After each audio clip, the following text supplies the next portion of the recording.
C'était la nuit du 4 avril 2017 dans le 11e arrondissement de Paris. Une femme juive orthodoxe de 65 ans, Madame Sarah Halimi, était sauvagement assassinée, surprise dans son sommeil par un voisin, un homme de 27 ans. Il la tue dans des cris islamistes, antisémites, avant de la défenestrer. Une scène atroce de meurtre qui va durer entre 20 et 30 minutes. 2 ans après, en décembre 2019, l'assassin Kobili Traoré était jugé pénalement irresponsable par la Cour d'appel de Paris. Une décision confirmée par la Cour de cassation en avril 2021. C'est une affaire qui nous bouleverse tous, évidemment, et qui continue. Et pour en parler, nous accueillons Meyer Habib, député de la 8e circonscription des Français de l'étranger et surtout président de la commission d'enquête parlementaire sur l'affaire Sarah Halimi qui a été donc lancée l'année dernière. Bonjour Meyer. Bonjour Ilana. Et ravi de vous avoir en studio ce matin. Je précise qu'on vous retrouve d'ailleurs le lundi matin, une semaine sur 2 sur Radio J pour votre chronique politique. Alors hier, vous avez tenu une conférence de presse sur ce rapport à propos de la commission d'enquête, rapport adopté le 6 janvier dernier par 7 voix pour sur 12, permettant ainsi sa publication. Mais vous ne l'avez pas voté, ce rapport Meyer. Pour quelle raison ? Parce que c'est un scandale. Parce que je suis en colère. C'est pas une affaire politique. On a tué une femme française parce qu'elle était juive. Et les représentants de la nation ont refusé d'écrire la vérité. Ils ont refusé de venir avec nous, sur place, à se mettre dans les conditions pour savoir si oui ou non la dizaine de policiers qui nous disent qu'ils n'ont pas entendu un seul cri d'une femme qui est massacrée à mort pendant 14 minutes, dont tous les voisins sont réveillés, mentent ou pas. Et ils mentent. Et aujourd'hui, le drame, c'est que nous avons une rapporteure qui ne connaît pas le dossier, qui à ce stade, la clé USB pour lui donner le dossier est encore dans mon bureau chez mes collaborateurs. Je vous invite d'ailleurs à l'inviter sans prompteur sur... Alors justement, c'est intéressant, vous parlez de la rapporteure Florence Morguilhem de La République En Marche qui pointe des dysfonctionnements internes de la commission d'enquête, qui est rejoint d'ailleurs par Didier Paris. La rapporteure est pertuée, tout a été écrit par les administrateurs, elle ne connaît pas le dossier. La réalité des choses, je vous le dis, et je vous invite à l'inviter. Elle affirme notamment avec Didier Paris, qui a d'ailleurs démissionné à la suite d'un désaccord avec vous, que vous aviez publié sur les réseaux sociaux. Pourquoi ? Parce qu'on avait décidé, on a voté que toutes les auditions devaient être publiques. À une des auditions, on avait décidé de la famille Diarra, soi-disant parce qu'il était menacé, alors que c'est des victimes, c'est les voisins chez qui s'est réfugié l'assassin, que on mettait pas leur visage et qu'on faisait un rapport après. Je l'ai dit publiquement en 12 points. C'est ce que j'ai fait. Je l'ai dit, je l'ai fait. Autrement, ça sert à rien de faire une commission d'enquête. Ils l'ont même pas mis dans le rapport. Ils n'ont pas mis aujourd'hui dans le rapport le témoignage des témoins qui ont tout vu. Il y en a eu 2 qui ont été eux-mêmes à la police. Mais quand il parle de dysfonctionnement interne, qu'est-ce que ça signifie ? Il y a 0 dysfonctionnement. Aujourd'hui, il faudrait faire comme l'a dit le journaliste du Point, Nicolas Bastuc, dans son excellent article hier, il faudrait faire une commission d'enquête sur la commission d'enquête. Comment vous imaginez que tous les députés hors des En Marche ne l'ait pas voté. Je ne parle même pas du fait que la gauche n'est jamais venue une journée. Jaurès se retourne dans sa tombe. Où sont les socialistes ? On tue une juive à Paris, c'est pas grave, on passe à l'affaire suivante, parce que c'était quelqu'un d'origine musulmane, d'origine africaine, qui a massacré une juive. Mais c'est quoi ce scandale ? Mais de grâce, aujourd'hui, je parle de faits, on parle pas d'Israël, je parle pas de la Judée, je parle pas de la Samarie, je parle pas de Netanyahou, je parle d'une femme qui a été tuée.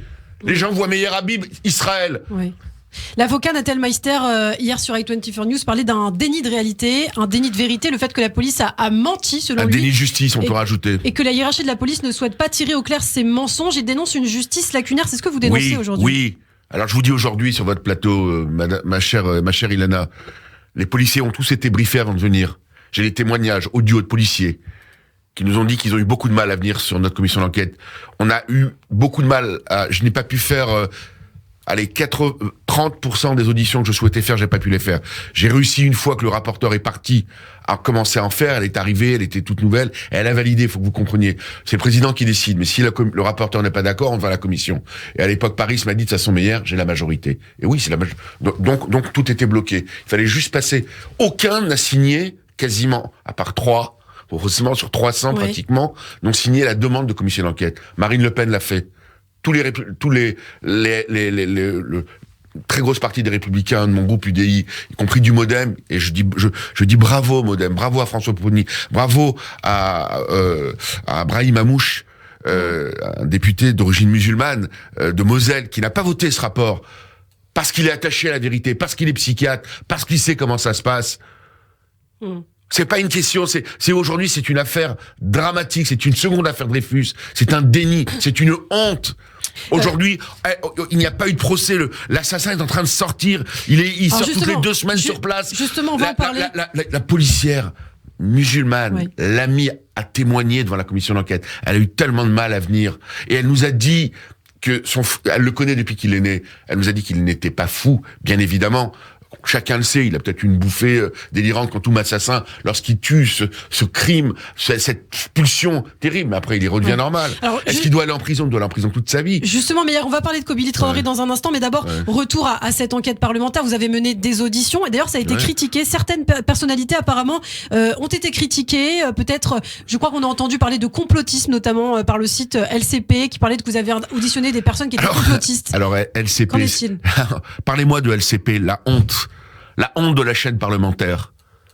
À part le dernier jour de la conférence de presse, parce que je l'ai mis en cause dans le rapport, ils n'ont pas mis 1 minute sur cette commission, pour la première fois d'une commission d'enquête de l'Assemblée nationale. Notre chaîne, pas un débat, pas un reportage, qui regarde la vérité au lieu de parler de complotisme, qui regarde les preuves, savoir si oui ou non il y a dysfonctionnement, savoir si oui ou non la juge a fait son travail normalement, si oui ou non il y aurait dû avoir une reconstitution, si oui ou non elle devait aller sur les lieux, si oui ou non on aurait dû analyser la téléphonie, si oui ou non on devrait devoir les SMS qu'il envoyait avant, pendant et après, si oui ou non il a amené des affaires le jour du meurtre, si oui ou non il a préparé son crime, si oui ou non il y a préméditation, si oui ou non elle a été massacrée pendant 15 minutes alors qu'il y avait 10 policiers, 20 policiers qui n'ont pas bougé. Si oui ou non, tout l'immeuble était dehors, en train d'hurler, appeler la police, venez, intervenez. Personne n'est intervenu, ils ont eu peur. Allahu Akbar. Parce que le gars avait dit Allahu Akbar.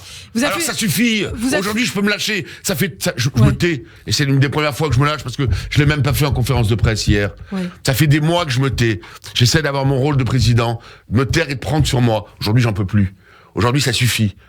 Aujourd'hui, c'est une seconde affaire Dreyfus, l'affaire Sarah Halimi. Sa famille ne peut pas faire son deuil. J'étais sur sa tombe avec William Attal, avec les enfants de Madame Halimi, Jonathan, le fils magnifique de Madame Halimi. C'était une femme tellement extraordinaire. Vous savez, il ne parle même pas du témoignage de ses amis. Ses amis, ses collègues de travail qui ont témoigné, qui ont dit à quel point elle avait peur. Je vous invite à regarder, tout est sur le site, tout est filmé. C'est pas Meyer Habib, et des journalistes aujourd'hui sont troublés. Parce qu'ils voient la vérité. On veut pas. Pourquoi? Parce que l'assassin est un islamiste d'origine africaine et que la victime est une juive. Donc il y a un blackout. Mais j'aurais mieux voulu voir que c'était l'inverse. Si jamais on avait eu quelqu'un à la limite d'extrême droite, Dieu sait que j'ai combattu toute ma vie l'extrême droite. Tout le monde aurait été vent devant nous, etc.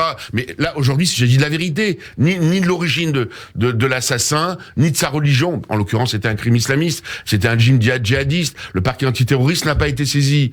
Il a fallu 8 mois pour retenir le caractère antisémite. Il y a beaucoup encore de dysfonctionnements. La fenêtre a été forcée.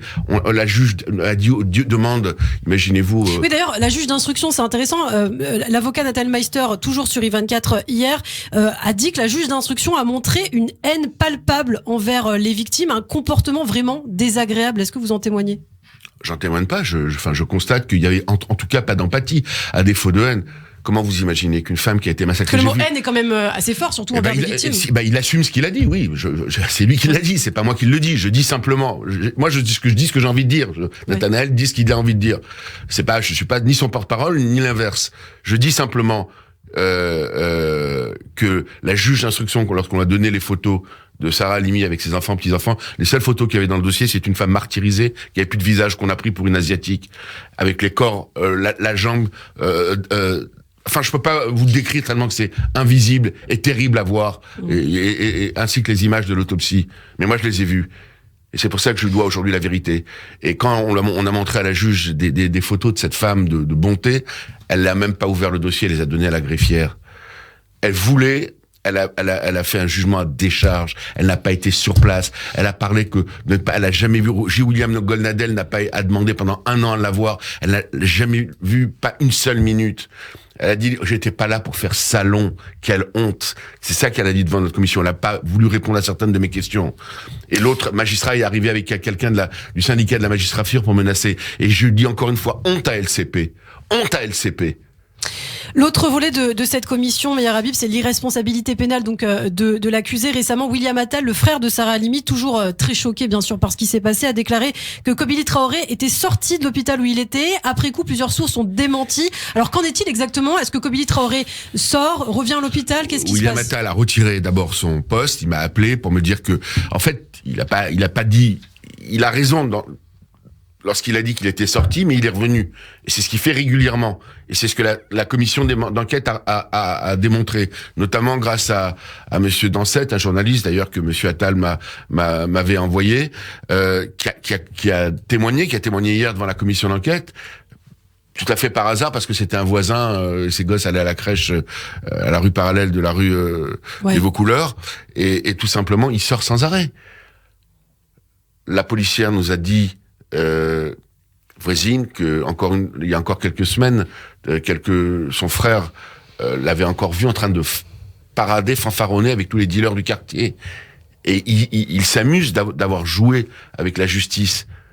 Et il n'a pas payé son crime. Il a commis un acte de barbarie sur une femme juive. C'est pas terminé, cette affaire. On laissera pas cette affaire terminée parce que c'est une honte pour la France. C'est une honte pour notre pays et c'est une honte pour le combat contre l'antisémitisme. On peut pas à la fois dire, alors bien sûr qu'on va dire oui à la justice. La justice, elle peut se tromper. Elle s'est trompée. Vous mettez l'accent sur l'entourage de Kobili Traoré, vous dites que leur responsabilité n'a pas été recherchée également. Alors qu'en est-il? Qu'ont fait ces proches de Kobili Traoré? Qu'ont-ils dit? Est-ce qu'ils ont agi par rapport? Ça fait 4 mois que j'essaye, par tous les moyens que me donne la commission d'enquête en tant que prémission, y compris par la force, d'auditionner tous les amis, la personne avec qui l'a dormi, et ses 2 amis proches, ce trio de dealers. On n'a pas pu les avoir.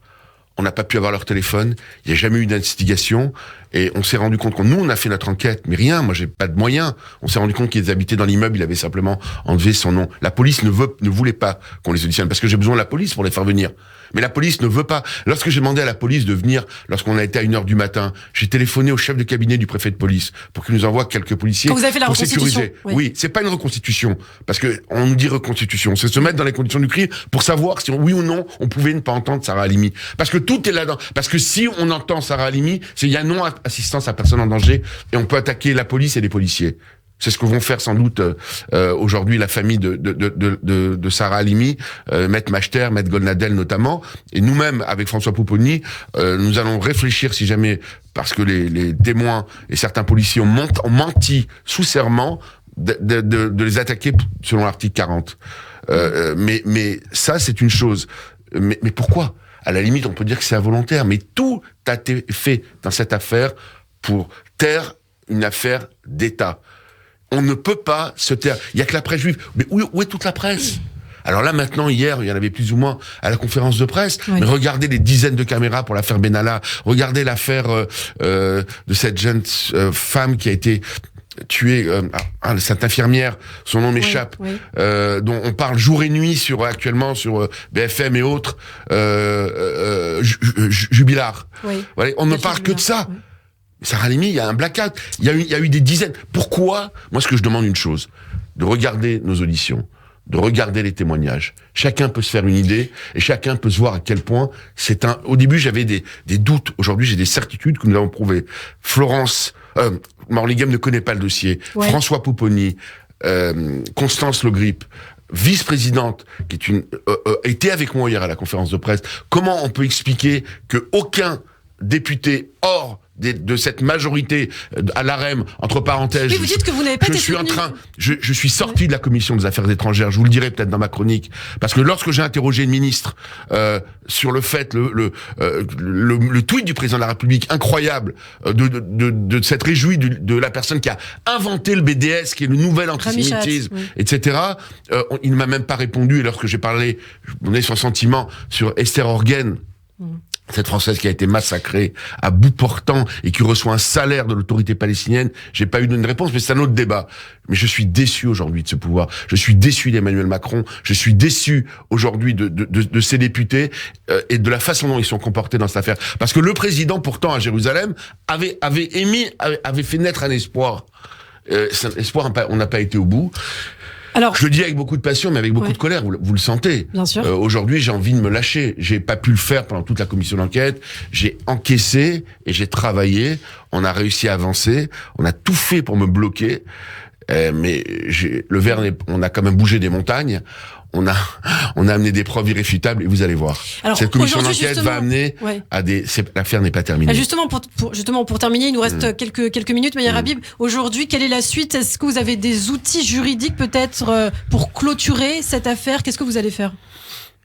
Je crois savoir que la famille, encore une fois, a mandaté Maître Gonadel et Maître Machter pour attaquer aujourd'hui sur deux niveaux. Le fait que Traoré, pendant un quart d'heure, s'est acharné sur la victime avant de la défenestrer et avant de la tuer. Coup de poing et ça, coup de pied. ce n'était pas dans le réquisitoire initial. Enfin, moi, je ne suis pas un grand juriste, mais sur ce point-là, donc attaquer Traoré, et sur le point second, le fait que la police a menti sous serment de A à Z et qu'elle n'est pas intervenue, qu'il y a donc William Attal va porter plainte. Assistante. Il faudra leur demander directement. Moi, je ne suis pas le porte-parole de la famille. Je les vois, ils ont beaucoup souffert, ils nous ont aidés dans cette commission d'enquête, ils ont témoigné avec la peine qui est la leur. J'ai vu leur fils qui m'a encore parlé hier au téléphone. Enfin, en tout cas, personne ne peut imaginer que cette affaire, il va avoir un point tant que la justice n'est pas faite. Moi, je ne lâcherai pas tant que justice ne sera pas faite. Traoré il est pas en prison d'ailleurs, il joue tous les jours, il deal, il trafique, il sort, il va au Luxembourg, il va se promener, puis il rentre le soir, une sorte d'hôtel 3-4 étoiles, au lieu d'être en prison, à Fresnes, derrière les barreaux, et d'aller en promenade comme tous les assassins. Il y a des gens qui ont fait des crimes économiques, qui sont en prison. Lui, il a massacré à bout portant, avec une pseudo bouffée délirante, avec altération totale. On sait très bien que Zagouri l'avait envoyé devant une cour d'assises et il n'y a pas été, avec la complicité, avec l'aide des juges à qui je remets en cause la façon, même si le droit avait plus ou moins été respecté, parce que mais la façon dont ça a été fait, on a prouvé qu'il y avait des immenses dysfonctionnements. Et je dis enfin, je vous dis, Ilana, je le dis devant Michel Zerbib, M. Dar, dans tous les journalistes, vous avez été, vous, exemplaires, la presse juive, I24 News, durant tout ce temps-là, il faut continuer à être mobilisé. Il faut rien lâcher, il faut être dans la rue. Il va y avoir des moments, je crois comprendre qu'au niveau de la société civile, de la communauté et bien au-delà, il n'y a pas un point final. On essaie justement parce qu'on est à quelques mois de la présidentielle que plus que jamais on peut pousser, et j'invite tout le monde à se mobiliser là-dessus. On continuera évidemment à suivre ce dossier. Merci beaucoup Meyer Habib, député de la 8e circonscription des Français de l'étranger et surtout président donc de cette commission d'enquête parlementaire sur l'affaire Sarah Halimi dont on reparlera sur Radio J. Merci Meyer, à bientôt.